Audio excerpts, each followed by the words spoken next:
May of 1990. A warm but cloudy morning in Wellington, Florida. Marlene Warren, 40 years of age at the time, is having breakfast with her son Joey. Joey was 21 years old and had some friends with him as well. Shortly before 11 a.m., as breakfast was wrapping up, a then unknown car pulled into the driveway of the large property.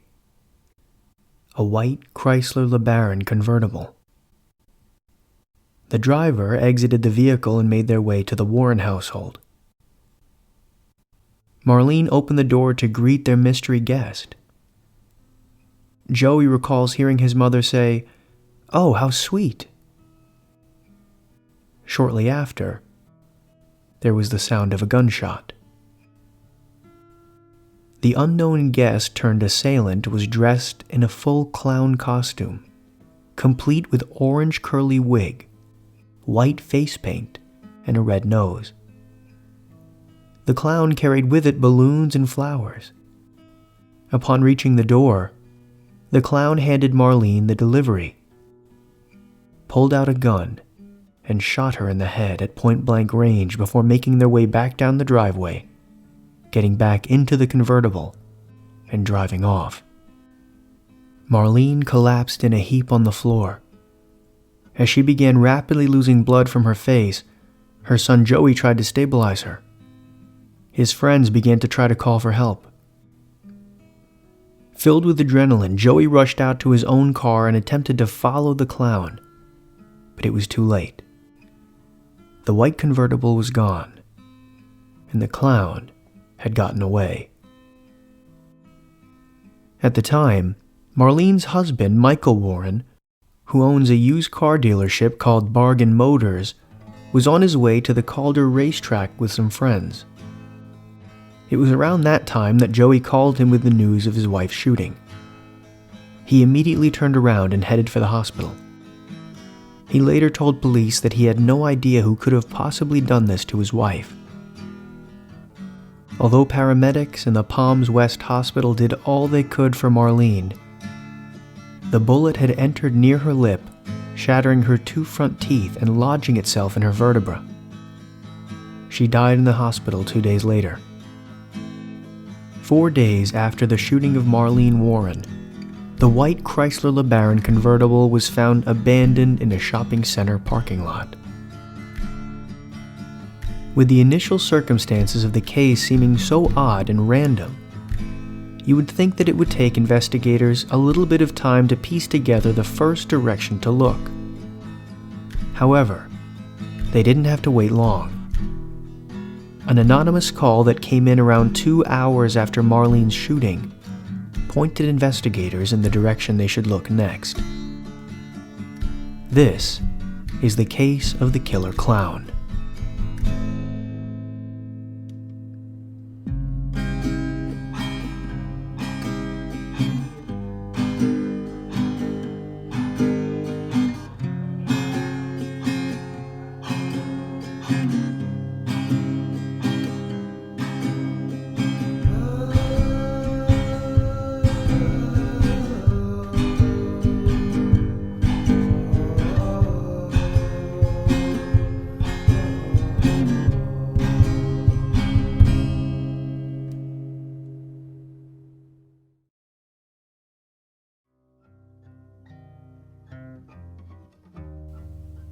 Marlene Warren, born Marlene Mae McKinnon, and one of 3 sisters in her household, Debbie and Leanne, spent part of her time as a young woman on her grandfather's farm in northern Detroit.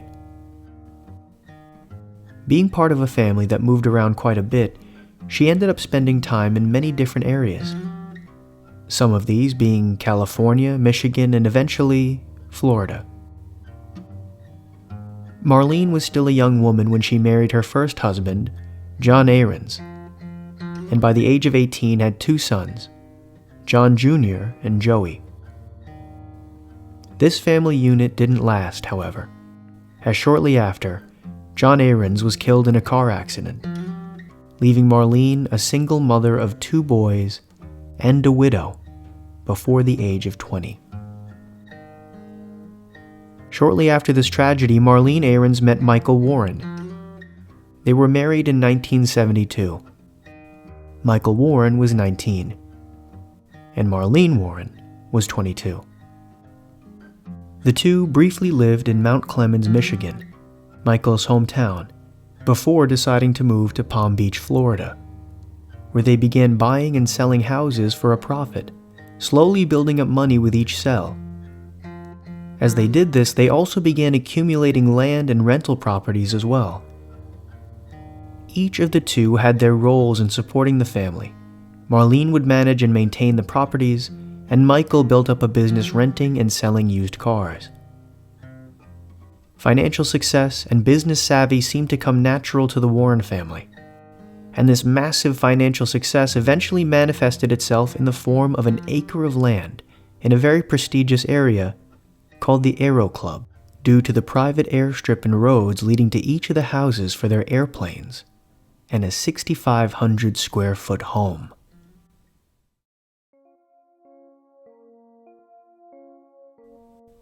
Marlene Warren's parents, in an interview with the Sun-Sentinel Palm Beach County News, spoke about getting the news of Marlene's tragic murder. Shirley and Bill Twing, now in their 80s, are Marlene's mother and stepfather, residing in Las Vegas, Nevada. On that fateful day in 1990, they recalled that they were visiting friends in Phoenix, Arizona, when a Maricopa County Sheriff's deputy left them a business card asking them to call. Bill recalls his wife instinctually saying, "Marlene is in trouble." After they contacted authorities, they were told that their daughter was hospitalized. However, they neglected to mention the most horrific part of the news: the attack. Shirley and Bill quickly flew back to Las Vegas, packed their bags, and took the first flight they could to get to West Palm. Upon arrival at the Palms West Hospital, they found their daughter Marlene on life support. Bill says, "It was early afternoon when we got there. She was on life support, and everything was normal, pulse, respiration, but she was gone." He continues, "It's hard. And then my wife mentioned about her being a donor, and since she was a homicide victim, they wouldn't let her donate organs." Shortly after this, Marlene Warren was taken off life support and died in the hospital, 2 days after the shooting. Bill Twing, her stepfather, recounts, "Marlene was like my daughter. She never lived with us as a family because I was in the Air Force. We got married in '65, I went to Germany in '66, and Marlene got married instead of coming to Europe. If she went, she'd probably still be with us." Adding to the tragedy of the situation, her son Johnny Jr., from her first marriage, and Joey Aaron's brother, was killed a few years before his mother's fatal shooting in a car accident, similar to the accident that took the life of his father, John Ahrens, when he was just a toddler. One morning in May 1990 in Wellington, Florida, Marlene Warren was shot in the head by an attacker wearing a clown costume, carrying balloons and flowers.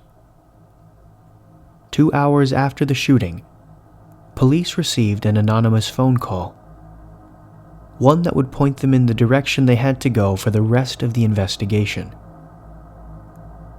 An anonymous female caller, before hanging up, simply said, "You might want to ask Michael Warren and Sheila Keane a few questions."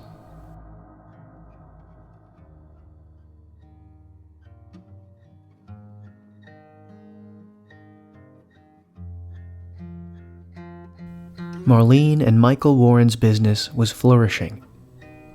With Marlene managing their various rental properties and Michael continuously growing his used car sale and rental business, the two amassed enough wealth to move into one of the most prestigious areas in town, the Aero Club.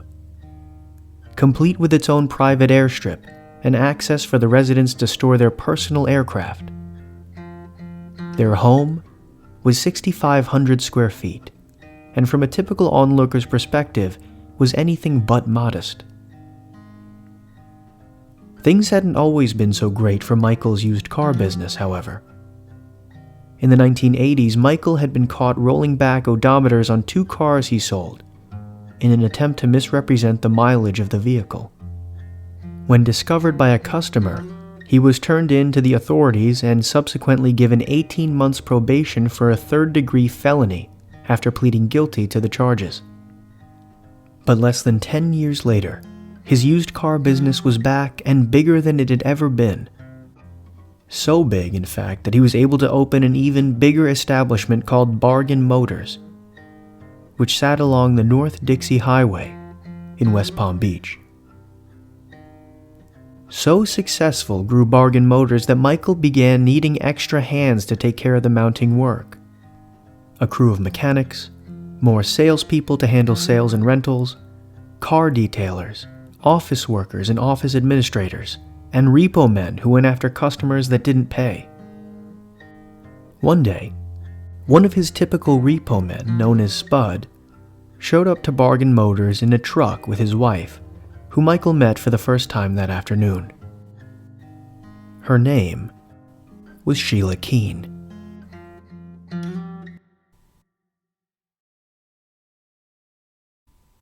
Sheila Keane stood in stark contrast to what Michael was used to. She was young and active, persistent and tough. She had glossy dark hair and big brown eyes. She enjoyed mischief and carried a firearm well. From the moment she met Michael, they had a connection. She began hanging around Bargain Motors more and more, under the guise that her husband Spud, whose real name was Richard Keane, worked there. Sheila grew up in Florida on the southwest shore of Lake Okeechobee to a close-knit family. Sheila's dad owned a construction company. Sheila herself was no stranger to trouble. She was very attractive and drew attention from many guys. She enjoyed dancing and off-roading. She dropped out of high school to take adult education classes. Sheila was charged with shoplifting in 1984, and a few years later was also arrested on a misdemeanor theft charge, and after pleading guilty was sentenced to 6 months probation. At age 23, she got pregnant with Richard Keane and married him shortly thereafter. The Keanes ran a used car lot that repossessed vehicles, which is how Richard got in contact with Bargain Motors, and eventually how Sheila Keane met Michael Warren. Before long, she was repossessing cars on her own as an official employee of Bargain Motors, and therefore an official employee of Michael Warren. As the relationship between Michael and Sheila developed, it caught the eyes of everyone at Bargain Motors, who were more than aware of the affair happening between the two, including Richard Keane, Sheila's husband. By January 1990, Sheila and Richard had split up, and the relationship between Michael and Sheila was growing stronger and stronger.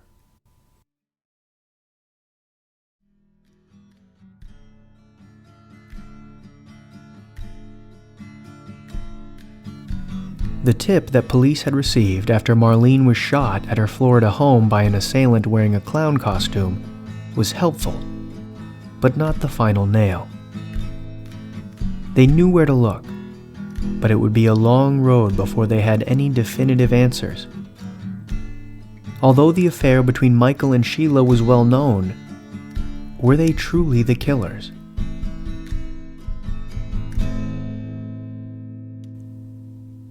After shooting Marlene, the clown calmly turned around and walked back down the driveway to the getaway car, a white Chrysler LeBaron convertible.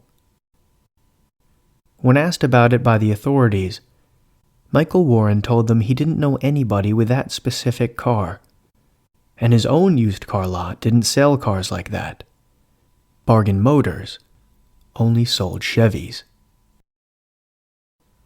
However, Yet another anonymous tip to police 12 hours after the shooting divulged that the rental place across the street from Bargain Motors, Payless Rent-A-Car, did have a Chrysler LeBaron stolen from the lot 2 weeks earlier. Apparently, a couple visiting had rented the LeBaron from Payless Rent-A-Car, but instead of returning it to Payless, they had accidentally returned it to Bargain Motors instead. By the time they had realized their mistake and went back, the white Chrysler was gone. A Bargain Motors employee claims to have first-hand knowledge of Michael and Sheila taking the keys out of the sun visor of the Chrysler and driving off. In addition, the employee claims that they had stolen multiple cars as a retribution for an ongoing lawsuit between Payless Rent-A-Car and Bargain Motors. The day before Marlene's funeral, the white Chrysler was found, abandoned in a Winn-Dixie grocery store parking lot. When searched by police, they uncovered curly orange fibers, like those from a wig, on the passenger seat, the back seat, and the driver's side door. Along with that were several strands of long, brown hair. Shortly afterward, they made the announcement that they found the killer's getaway car. Half a mile from Sheila Keane's apartment at a Publix grocery store, police began asking questions regarding the balloons and flowers the killer clown had brought to Marlene's house that day. 2 employees tell authorities they recall a woman buying a Memorial Day arrangement of flowers, red and white carnations in a white basket, and 2 foil balloons. When authorities attempted to match up the time, they concluded that this was less than 90 minutes before Marlene's murder. The owner of a costume shop in West Palm Beach told police that a woman came into her store the Thursday before Marlene's shooting to buy a clown costume. According to the shop owner, the unidentified woman who purchased the costume bought the cheapest one in the shop, candy pink and yellow, with a big red foam nose. The woman told the store owner that she herself would be wearing the costume, and would also need extra white face paint to cover her whole face. What's more, is both the employees from the Publix grocery store and the costume shop, when shown a picture of Sheila Keane, identified her as the woman who bought the various items. Police then obtained a warrant to search Sheila's apartment. During the search, they discovered synthetic orange fibers, as well as collecting other various personal items for testing and comparison. Both Sheila and Michael asked for lawyers and stopped cooperating with the investigation. With all the attention surrounding Marlene's murder, Sheila and the various pieces of evidence mounting against her, attention once again was turned to Michael Warren and Bargain Motors. Police once again uncovered illegal activity at Bargain Motors, this time insurance fraud, plus rolling back mileage on rental cars in order to cover warranties and increase prices. 6 months after the murder of his wife, Michael Warren, along with 2 of his employees, were arrested, and Bargain Motors was raided by police, who took away filing cabinets filled with documents and information. Parallel to this, they searched the lot for any information regarding stolen vehicles, mainly the white Chrysler LeBaron convertible used as the getaway vehicle in Marlene's murder. With the case against Michael looming and the charges against him growing for his felonies at Bargain Motors, the case still dragged on and on before going to trial. In the meantime, Michael and Sheila traveled and vacationed in the Bahamas. Authorities were initially concerned he would attempt to disappear, but his trial began in July 1992, and he was convicted of 1 count of racketeering, 21 counts of odometer fraud, 11 counts of grand theft, and 10 counts of petty theft. Michael Warren was sentenced to 9 years in prison. Marlene Warren's murder was still open. Michael Warren kept his head down in prison, and on New Year's Eve in 1997, he was released for good behavior after serving 4 years. In August 2002, 12 years after his wife's murder, Michael Warren married Sheila Keane in Las Vegas, Nevada. The killer clown would go unpunished. Until 27 years later, in 2017.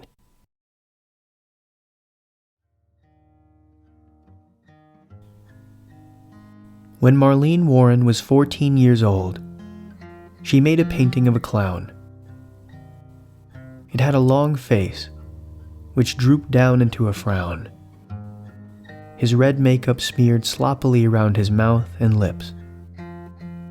White paint covered his lined face, and all of his features seemingly sagged with unhappiness. His eyes were drooping, almost shut, his face wrinkled, and there were bags under his eyes giving him a tired look. His black eyebrows hang like bats high above his eyes on his forehead. He sports wild orange hair, a blue hat, a collared shirt, and an orange bow tie with yellow polka dots. And in May 1990, Marlene would open the door and be shot in the head by an assailant wearing a clown costume, sporting an orange wig, white face paint, and carrying balloons and flowers. And 27 years later, in 2017, her murderer would be brought to justice.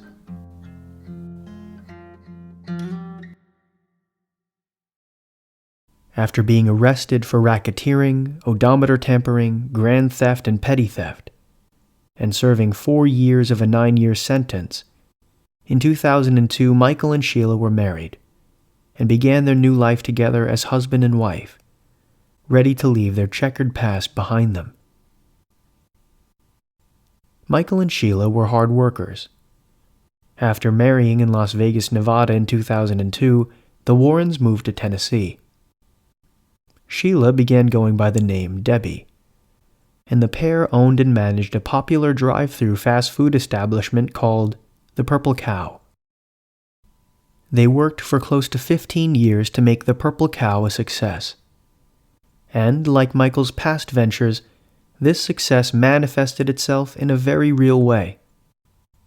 Michael and Sheila lived in a large, custom-built mansion that had a steep circular driveway, concrete foundation, and a boat dock out front in front of the Blue Ridge Mountains. Here, Michael and Sheila, or Debbie as she was known then, were a well-known, kind couple who loved each other very much. It truly seemed that their past was behind them. That is, until September 2017, when their past sins came back to haunt them in a big way. 5 minutes from their home, Michael and Sheila were pulled over by a sheriff deputy who notified Michael that he had an arrest warrant for Sheila. She was subsequently charged with first-degree murder in the killing of Marlene Warren.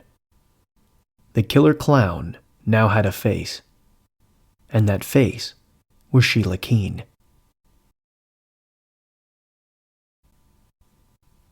Decades earlier, police had collected blood and hair samples.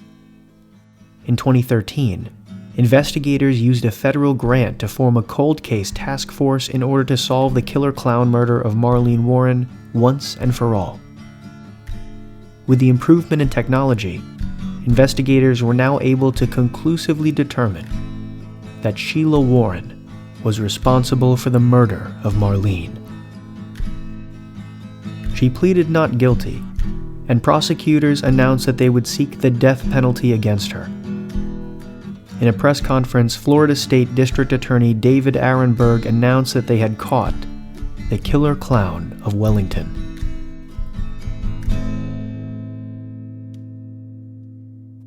According to PalmBeachPost.com, The trial is set to begin on May 29th of 2020. Michael Warren has been vocal about his wife's arrest and supporting her innocence, stating he himself has also been accused of killing Marlene. He describes it as a witch hunt. He says, "They had nothing before. They have nothing now. It's not the person they've got locked up. I would bet anything on it. I know sure to hell it's not me." Although adamant about his new wife's innocence, the upgrades in technology have left little doubt as to what transpired that May morning in 1990, when the killer clown of Wellington struck in a deadly way.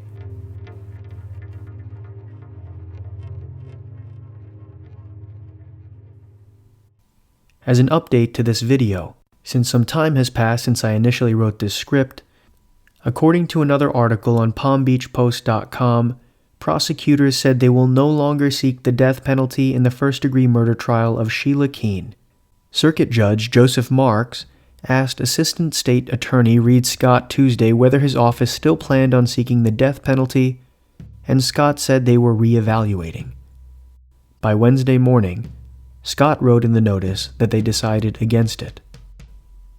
That same article also clarifies that an arrest wasn't possible until advanced DNA technology years later connected Sheila Keane to a piece of hair found in the suspect's getaway vehicle.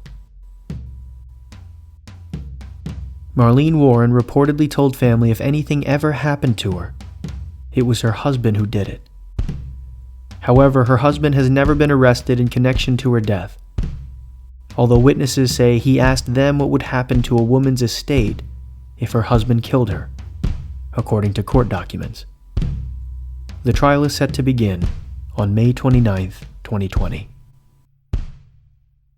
New information in the accused killer clown case. Prosecutors will not seek the death penalty against Sheila Keane Warren. She's the woman accused of dressing like a clown and shooting a mother in Wellington 30 years ago. Her trial date is set for May 30th, and she's expected back in court later this month.